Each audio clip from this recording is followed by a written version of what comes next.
great! It's skills-based. Exciting! It's caring. The best! ASHA is amazing!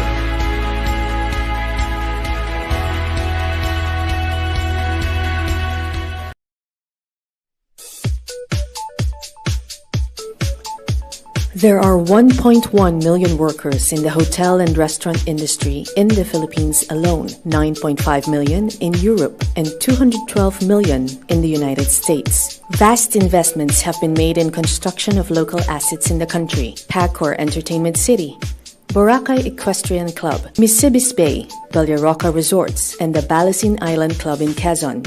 And a noteworthy surge in foreign hotel ventures. Marriott Group of Hotels, Raffles and Fairmont Hotel, Holiday Inn, Ritz-Carlton, Movenpick Hotels, Discovery Primea, and recently, Marco Polo. This then positions hospitality as the world's fastest growing industry and an impending and stable means of moving up and forward both for the Philippines and the Filipinos. This sets the gauge of a feasible, impressive economic growth.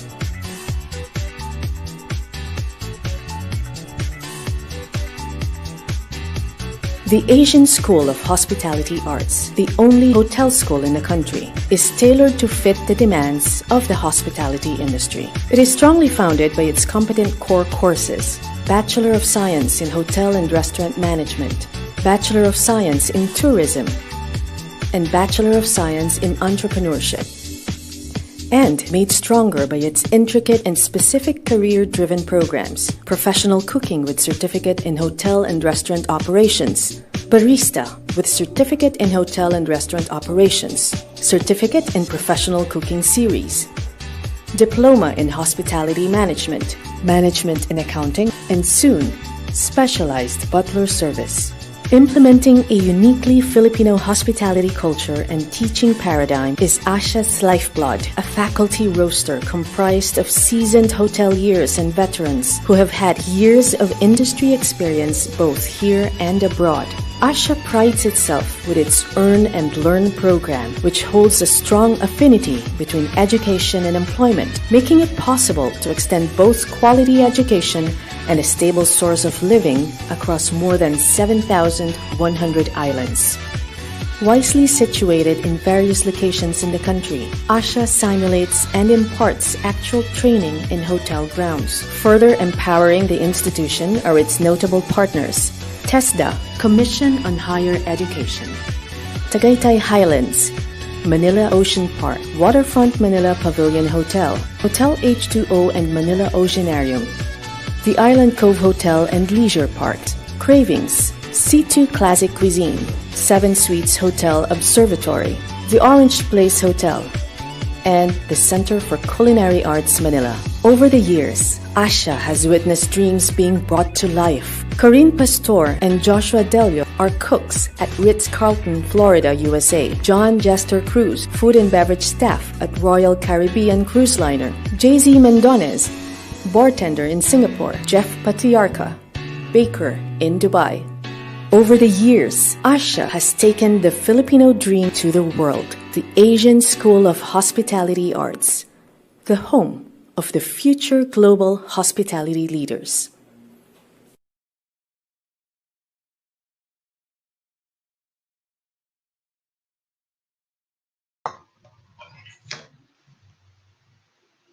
Good evening mga E-Estudyante.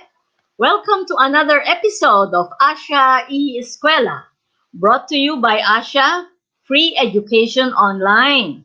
Ako nga pala si Dr. Angie Blanco, Dean ng ASHA, Asian School of Hospitality Arts sa Antipolo. At today, tayo ay matututo ng magkasama. Ang ating topic ngayon ay how to handle a virtual interview.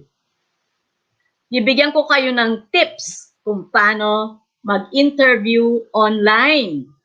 Last week, ang ating episode ay tungkol sa interview, pero face-to-face. So, since pandemic tayo ngayon, lahat po ng interview sa recruitment ay virtual interview online. So, simulan na natin. Ano nga pa ang dapat nating tandaan para sa ating virtual interview? Ito ang mga tips.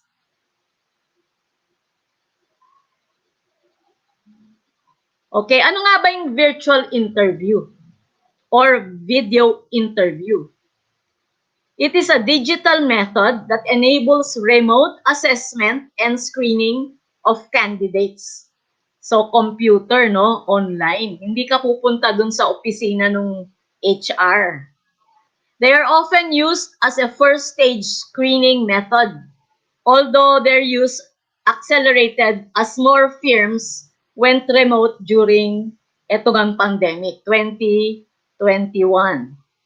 Sometimes they are conducted by telephone, gaya sa BPO, but they mostly take place using video conferencing software. So, common platforms for remote interviews include Zoom, Microsoft Teams, Google Meet. Ayan yung mga ginagamit ng nag-i-interview na HR. Okay. Next. So, ito yung mga 10 areas to prepare for sa virtual interview. No? So, 1, prepare and test your technology. 2, find a quiet space with minimal distractions. 3, do your homework, mag-research. 4, look out for communication cues. 5, keep your answers simple. 6, communicate with confidence. 7, dress for an in-person interview. 8, show that you can fit in with the company culture. 9, project a positive attitude. And 10, try not to interrupt the interviewer. Okay, isa-isahin natin to. Number 1, prepare and test your technology. So, check if you have a reliable internet connection and make sure your camera and microphone are working properly. So, dapat ang iyong internet connection ay reliable, malakas, ha? Hindi nawawala-wala. Make sure okay yung computer mo, yung connection, yung camera, yung microphone, umaandar lahat, no? So, familiarize yourself with the technology your interviewer is using ahead of time. So, if they're using Zoom, if they're using MS Teams o Google Meet, mag-download ka na nung app na yon. And then you practice, no? You practice. Mag-on, mag-off, ganon. Of course, your lights should be okay, no? Maliwanag. Hindi dapat madilim yung mukha mo, ha? Pagharap mo sa camera. So you can use a ring light, no? It's called a ring light. Para maliwanag ang projection mo, maliwanag ang dating mo sa nag-i-interview, kausap mo. And next, the background should be, if possible, a vacant wall or a well-arranged background, no? Maganda. Yung ibang app, meron sila mga background na iba-iba na pwede mo rin gamitin, no? Mga view ng iba-ibang lugar. Pwede mo rin gamitin yon.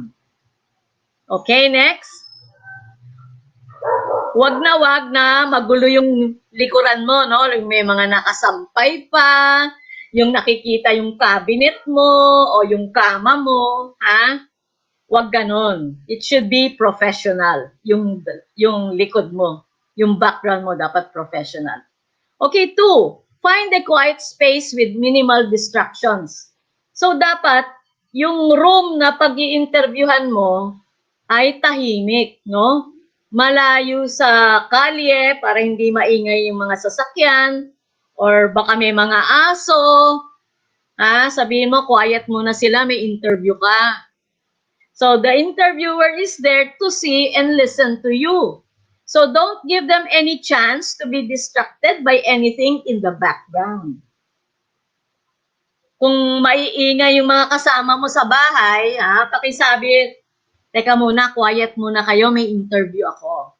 So tell everybody that you have an interview and for them to keep quiet, no? Kung may mga karpinterong nagpupukpok dyan sa likod, pakisabihan mo muna, tumigil muna ng pukpok for 15 minutes. Di ba? Set yourself up in a room with a good lighting. It also helps to sit next to those or close to a window para maliwanag, no? So that you can see clearly on the computer screen. Use alternative backgrounds. Yun nga sabi ko sa inyo, kung may background na available dun sa app, gamitin nyo. Okay, next, quiet na, no? Quiet na yung paligid. Okay, number 3. Do your homework. Ano ibig sabihin nito? Mag-research ka tungkol sa company na a-applyan mo. Diba? Prepare for the job interview. Exactly as you would when meeting the hiring manager in person. Research about the company and study the job description. The interviewer will ask you, what do you know about our company? Oh, so dapat meron kang masabi, no? About the company, kung hotel yan, about the hotel, if it's part of a chain, how many rooms they have, history nila, kailan sila nagbukas, ano yung mga iba nilang branches all over the Philippines or in other parts of the world, no? Then also study the job description you are applying for.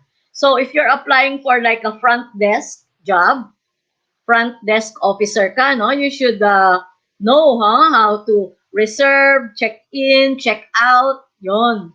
Dapat ma-memorize mo what is the job of the front desk receptionist. Kasi tatanong niya yon. Be ready to answer any common interview questions. And also practice, no? They will always ask, introduce yourself. Yun ang unang-unang itatanong. Kaya mag-practice ka na, gumawa ka na ng script at memorize mo at i-practice mo sa harap ng salamin. Yun. Number 4. Look out for communication cues, as well as paying close attention to what your potential employer is asking you. You should also try to pick up any communication cues they exude. For example, don't be afraid to subtly copy their level of energy or the volume or tone of their voice. This can create a positive first impression by reflecting your ability to adapt. Honing your interpersonal skills can help you build a personal connection with the interviewer. Okay, so ibig sabihin nito, kunyari mabilis siya magsalita, medyo bilis-bilisan mo rin sumagot, no? Kung mabagal naman siya magsalita, medyo bagal-bagalin mo rin yung pagsasalita mo. Parang sasabayan mo siya para connected kayo. Magkaintindihan kayo ng mabuti. Yun yung mga communication cues. Okay, number 5. Yan, so yun. Keep your answers simple. No, isang tanong, isang sagot. Pag yun lang yung tinatanong, hindi yun lang yung sasagutin mo. Huwag ka na magkwento ng mahaba. You know? Keep your answers simple and to the point. Huwag na paligoy-ligoy yung sagot mo. Dapat straight to the point. Kasi you only have like 5 to 10 minutes ang interview mo. Tapos na. So, dapat lahat straight to the point. Simple lang yung sagot mo. Kasi kung mahaba, baka magkamali ka pa, di ba? When you're on a video call, pauses in conversation can feel awkward and unnatural. So it can be tempting to fill in the silence. So maybe the interviewer will simply be processing your answer during the natural lapses. Being able to respond in a clear, concise manner is an important skill and will stand you in good stead during the interview. So, pagkasagot mo, tapos parang walang nagsasalita, hayaan mo lang kasi baka iniisip niya yung answer mo. Di ba? Pinag-aaralan niya. Okay, number 6. Communicate confidence. So, don't be nervous, no? Dapat confident ka. Dapat sure ka sa mga answer mo, sa sinasabi mo.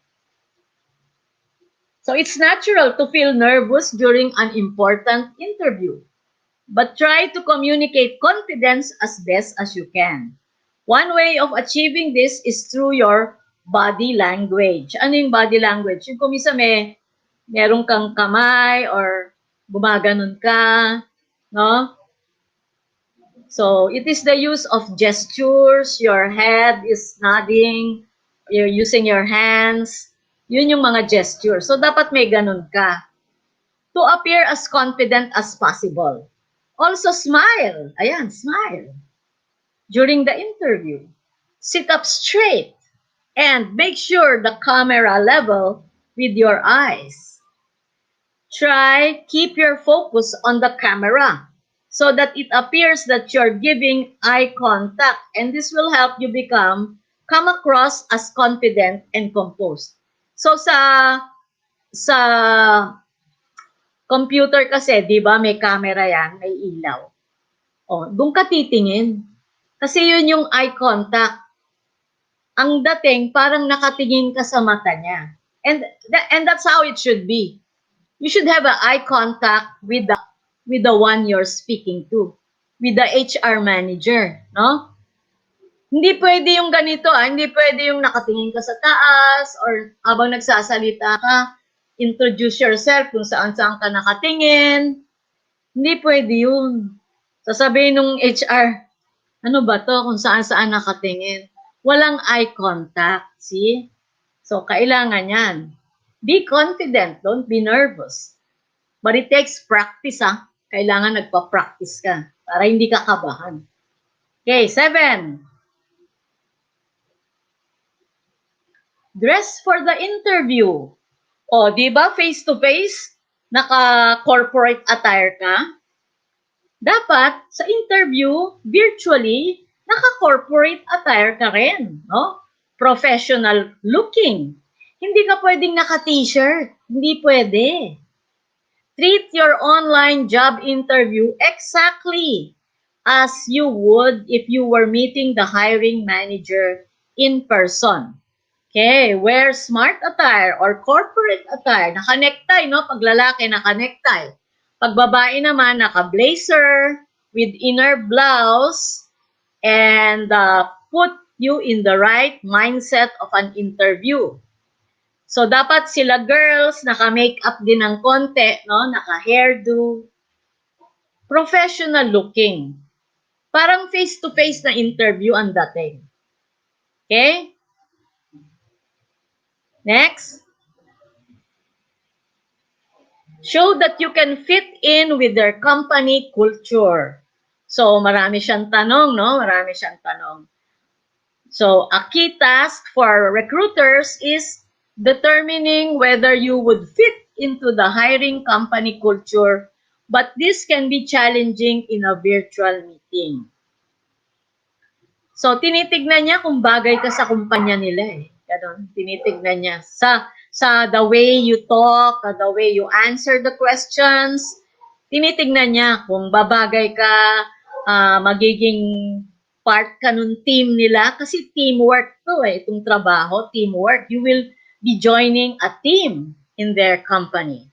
So, do your research before the interview to make sure you're clear on what the company values are.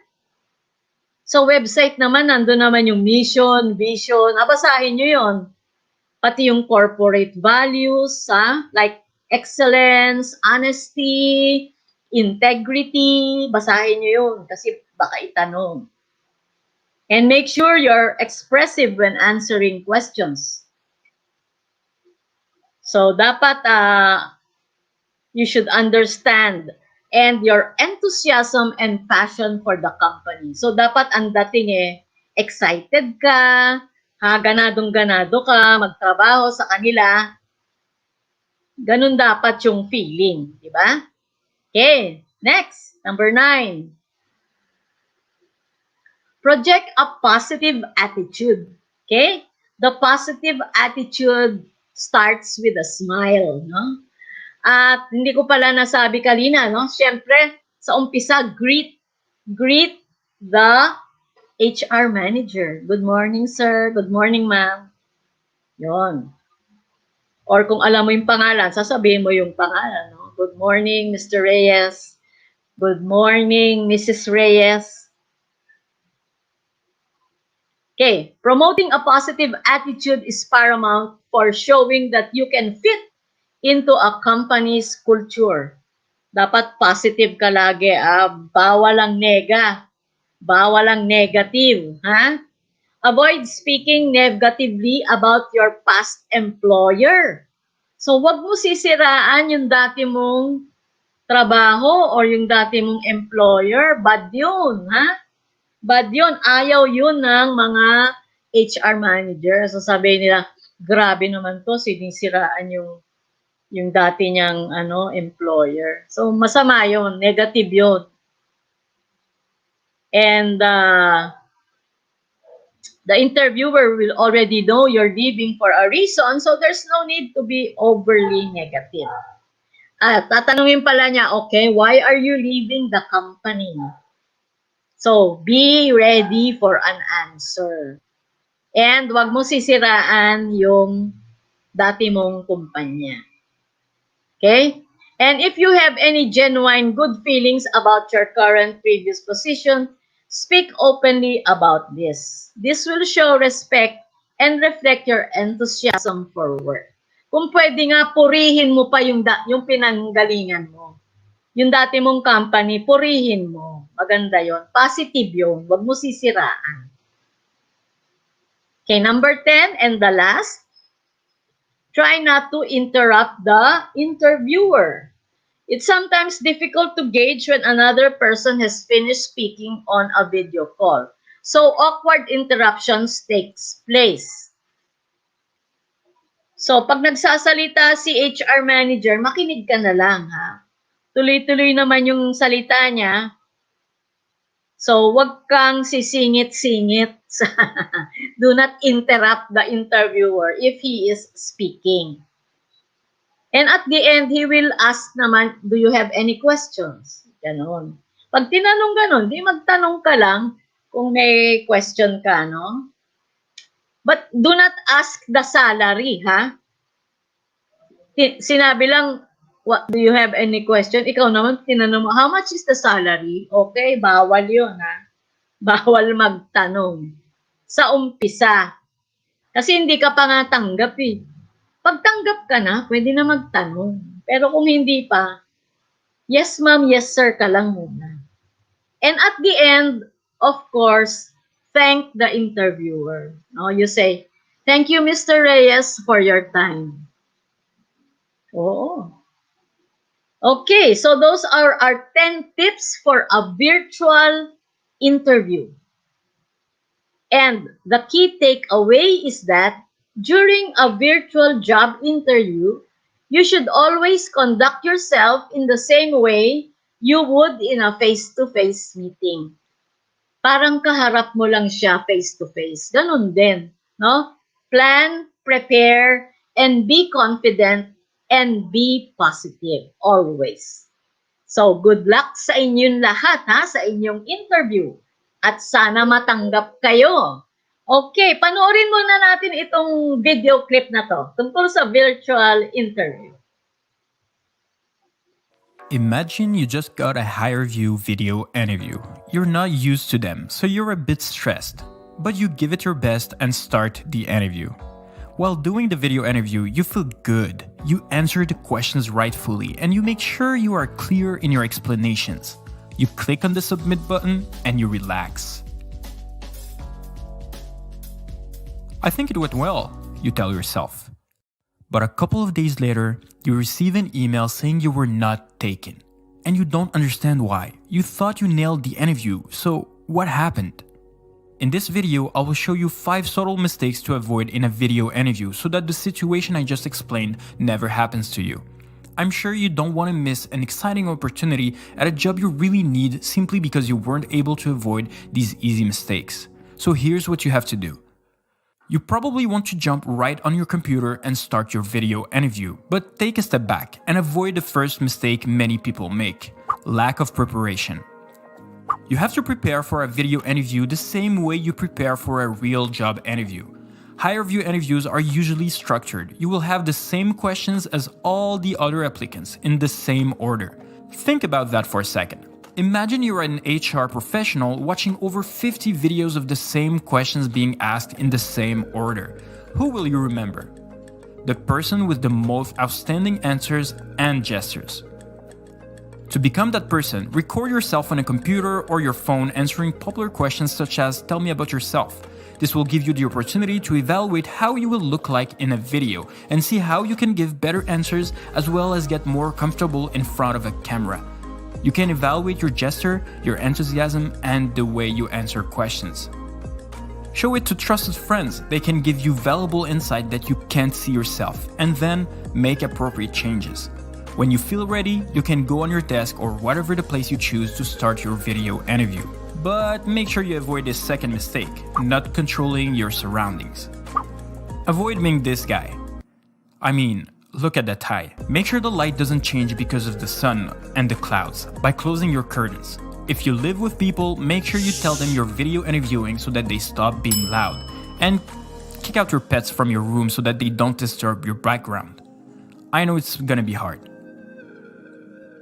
Now you have yourself a winning set to film your video interview.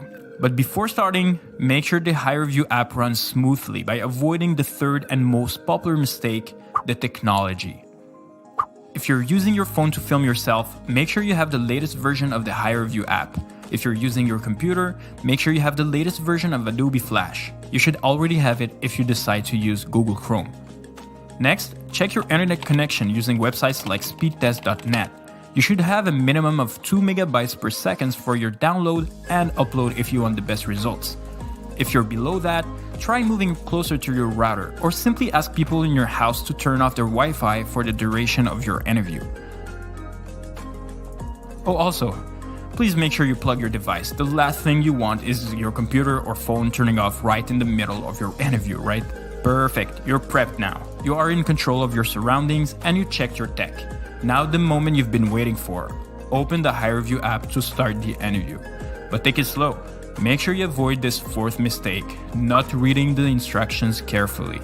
When you start the HireView app, you should have a setup page where it gives you fast facts about the process as well as a quick tutorial. Make sure you read everything because they will give you important information about the timing, the different buttons, and more. Next, please do the practice question they give you. Too many people think they're badass and skip it just to get over the interview. But do it. It will give you a short impression of what your video will look like so you can adjust maybe the light, the background, the audio, and also your body language. Awesome. Now that you're prepped, let's go start the interview. You'll have 30 seconds to think about the question they just showed you, and then you'll have up to 3 minutes to answer. If you're done answering before the time's up, you can simply click on the stop button. But that's where most candidates get it wrong. Avoid the last mistake, not knowing how to close your answer. Avoid saying things like, yeah, that's it. Or, And so, yeah, that's the end of my answer. Or simply stressing out and trying to find the stop recording button awkwardly. My favorite technique is relate your answer to the role, then refer back to the question. So let's say they ask you, what's your greatest strength? You could end by, so finally, my planning abilities would be my greatest strength, and the strength that would be the most valuable here at this company for this role. You know what I mean? You're now done with your HireView video interview where you were able to avoid those 5 popular mistakes. So hopefully it will help you get that job just after this interview. So if Okay, so sana marami kayong natutunan ngayong gabi, no? Sana matanggap kayo sa trabahong ina-applyan nyo. Importante yon. Okay, so for ASHA, ang aming mga courses ay BS, HM, Hospitality Management, college yun. And then we have short test the classes like Certificate in Hotel and Restaurant Operations. Meron ding mga shorter courses like Certificate in Barista, Certificate in Food and Beverage Service, Certificate in Housekeeping, Certificate in Front Office. Okay, so hanggang dito na lang tayo. Join us next week ulit at marami pa tayong matututunan na iba-ibang topics, no? Okay, so tulong-tulong tayo para mapalawak ang ating kaalaman. Tandaan, sa ASHA, may pag-ASHA. Good night! Bye! See you next week!